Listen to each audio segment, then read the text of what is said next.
So the biggest story for the Chiefs this week was them letting go of Connor Embree, the wide receivers coach, and a lot of people felt like this was long overdue. Was a wide receivers coach for the Chiefs for the last 3 years, and unfortunately, that was the same time when the Chiefs started to drop passes. Wide receivers would not line up correctly. Xavier Worthy had trouble keeping his feet in bounds, and a lot of you guys might say, well, Farzin, coaches don't drop passes. They're not the ones struggling to keep their feet in bounds. They're not the ones lining up incorrectly. I'm very well aware. I'm aware who's on the sidelines and I'm aware who's on the field. However, my question to you guys, if that's your pushback, my question to you, why do coaches get fired ever? Coaches don't throw picks. Coaches don't miss blocks. They don't miss field goals. They don't do these things. So why would a coach get fired? Well, here's why. It is a coach's job, whether you're the head coach, the offensive coordinator, the positions coach, it is the coach's job to identify the problem. It is their job to identify it and share it with those players. It is then their job to figure out why it's a problem, followed by looking for tools and creating a formula to help erase and nullify those problems. Then you apply it in practice to your players. And if that doesn't work, you got to come up with something else.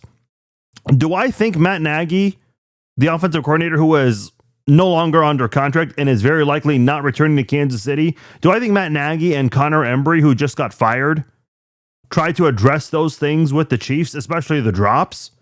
Of course. I'm sure they did, but they didn't address it well enough because these mistakes do not continue for 3 years. Listen, I know in Kansas City, there's this big thing about Eric Bieniemy and the offensive coaching staff that was in place at the time. Greg Lewis was the wide receivers coach for a majority of Bieniemy's tenure as OC versus the last 3 years from 2023 to 2025 when Nagy was the OC. Why was it that under Bieniemy and those assistant coaches, we never saw repeated mistakes, especially the drop passes? That was a huge deal in 2023, and that came creeping back this year, which is unfortunate.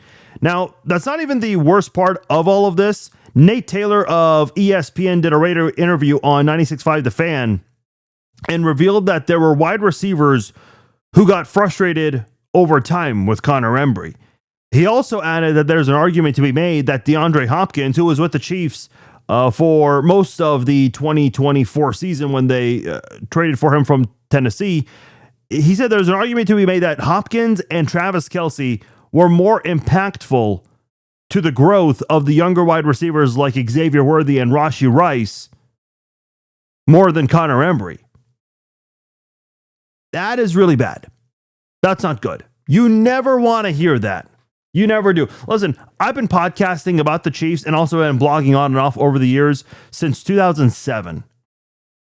And in all of my years of podcasting about the team, talking about the team, I've never seen a positions coach get this much attention. People have wanted Embree out since 2023. And the very first game, that's when the very first game of the 2023 season, when Embree made his debut as a receivers coach, that's when they started dropping all the passes. And unfortunately, went away for a little bit. I mean, there were a bunch of injuries last year, but it started off that way with Embree's tenure, and it ended that way. The drops being an issue, that is. Look, it's very clear Embree was not a good wide receivers coach.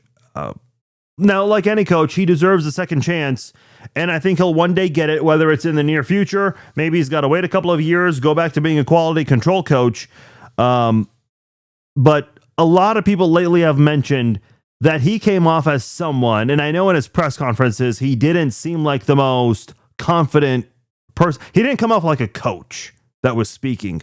I don't want to judge someone that way, but, you know, those kinds of things start to add up when you see the product on the field, the way he speaks, the things that he was even saying in those press conferences, really concerned a lot of Chiefs fans. People are wondering why he got the job. because they feel he was severely underqualified. Well, his grandfather was a player and a coach. His father was a coach. His older brother coaches as well. His father, John Embree, was the tight ends coach for Kansas City when Herm Edwards was the head coach here. That was Tony Gonzalez's last 3 years with the Chiefs, just to give you an idea about Embree. Shortly after that, Embree went to be the head coach of Colorado. Wasn't very good there. Only won 4 games in 2 years, and then he went back to coaching tight ends for 4 different teams since then. Now, we've already established why he was a bad coach and why he wasn't qualified for the job and how he ended up getting this job. But here's my thing. Having Connor Embree on the team, on the staff, the last 3 years, that falls on Andy Reid. It absolutely falls on Andy Reid. And here's why. And let me defend Andy Reid a little bit here. Because for 7 straight seasons, the Chiefs reached the AFC Championship game. At the bare minimum, their season ended in late January.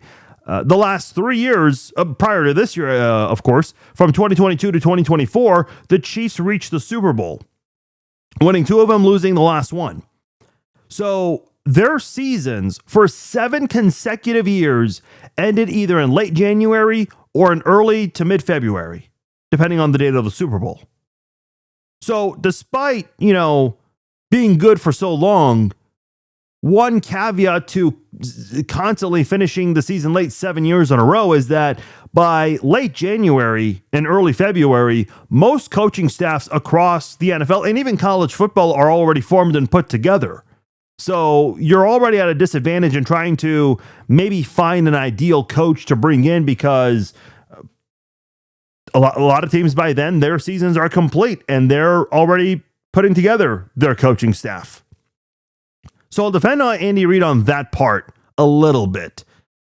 But despite, being bad this season and having an early end of this season for the Chiefs, this at least gives them time to put together a more ideal staff. And look, I'll say this. I still think, even with your seasons finishing so late, there had to have been somebody that you could have gotten out there better than Embree. Maybe a quality control coach on another team, maybe a wide receivers coach in college that's waiting for that NFL opportunity. I just felt like almost anybody would have been better than Connor Embree these last 3 years. Almost anyone. Here's my point. Andy Reid is going to turn 68 years old this offseason, in March specifically. He only has maybe 2 or 3 more years left of coaching in him. You owe it to yourself to go try to win at least one more championship. You owe it to yourself to have the best staff around you. Not a makeshift wide receivers coach who, let's be honest, and I don't mean this to be insulting, was a deer in the headlights. He just was. When Patrick Mahomes is your quarterback, this is not a time to mess around and give guys the golden opportunity and have them learn on the job. I mean, when Patrick Mahomes is your quarterback, and listen, we don't know what the Chiefs are going to be like post Mahomes. Maybe they'll be competitive. Maybe they'll be bad. I don't know. But you cannot waste Mahomes' time. And look, I know they made the Super Bowl 3 years in a row, Embree being the wide receivers coach for 2 of them, but the offense has had a serious drop-off these last 3 years. You can't deny that.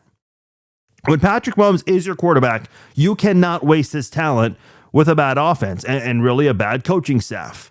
There's a reason why DeAndre Hopkins did not return. I'm sure he loved playing under Andy Reid. I'm sure he loved going on the field and playing with Patrick Mahomes and Travis Kelce. Who wouldn't?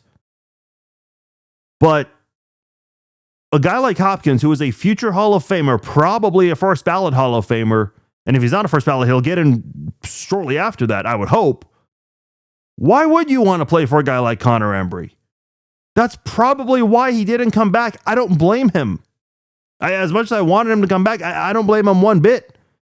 In a way, I'm kind of shocked that Juju Smith-Schuster and Hollywood Brown came back. Maybe part of it is they didn't really see other opportunities elsewhere, so they ended up coming back to Kansas City. I don't know. But here's my thing. And I said this last offseason, and I'll say it again right now.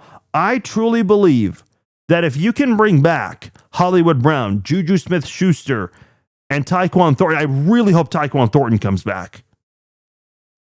I just feel like this wide receivers group with Xavier Worthy, Rashee Rice, which we'll see what happens with the domestic violence accusation that's going on right now, and Jalen Royals. I just feel like if you have that wide receivers crew together for another year, I think they'll have a very good season under a better wide receivers coach. I think that group of wide receivers can thrive with Patrick Mahomes as their quarterback, as long as he's got the right line protecting him. I think that wide receivers group can go off and play great. And that'll help guys like Travis Kelce. That'll help the running game as well if the Chiefs start lining up under center and using the play action. If the Chiefs choose to bring back Thornton, I would absolutely want to see come back. I'd like to see Hollywood Brown get one more opportunity as well. Juju, he'd be good for depth purposes. I thought he did good earlier in the season when Rice and Worthy weren't available. I think that unit can have a serious impact in 2026 under the right wide receivers coach.